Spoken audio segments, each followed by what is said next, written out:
Welcome to the Diary of the Pan-African Preacher. There is an African proverb that says the lizard does not envy the crocodile for living in deeper waters. I begin here because the proverb reminds me that identity is not a deficiency. The lizard does not lack because it is not the crocodile. It is simply itself, whole and purposed. Yet in a world shaped by hierarchy, many of us of African descent are taught subtly and persistently that our waters are shallow unless they resemble another's depth. I praise you, for I am fearfully and wonderfully made, said the psalmist David.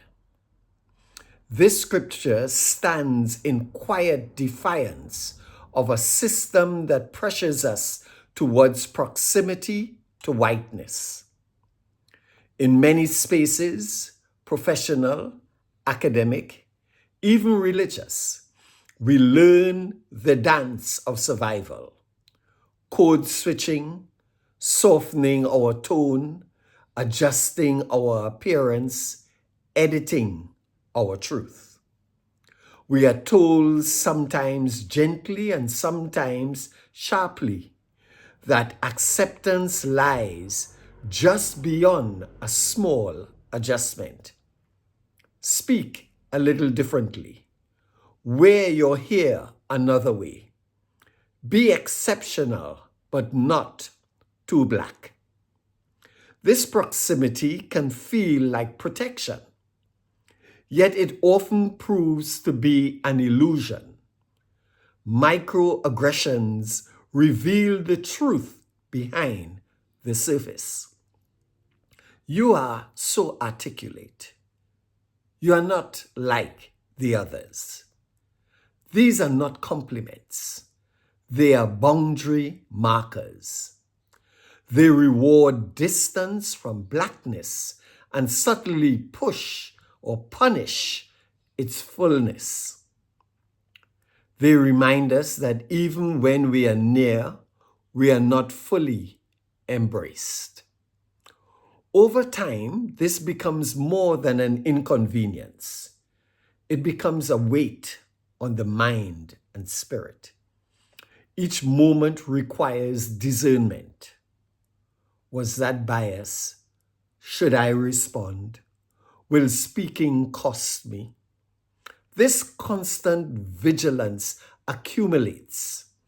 It is a quiet erosion, shaping anxiety, fatigue, and sometimes a fractured sense of self. The pressure is not just to succeed, but to succeed while negotiating how much of yourself is allowed to exist in the room. We must name this clearly. Microaggressions are not trivial. They are instruments that enforce a broader expectation, assimilation into a standard that was never designed with us in mind. They repeatedly communicate that we are safest when we are least ourselves. But the gospel offers another way. To affirm that we are fearfully and wonderfully made is not merely personal encouragement. It is resistance. It rejects the lie that our worth is conditional.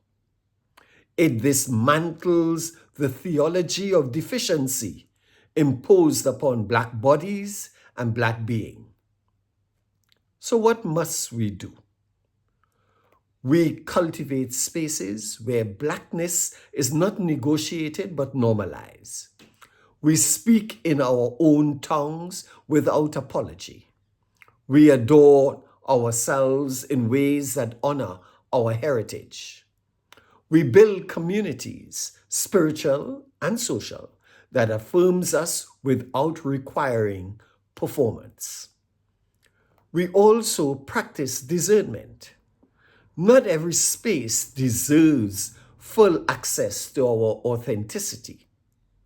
Protection is wisdom, not compromise.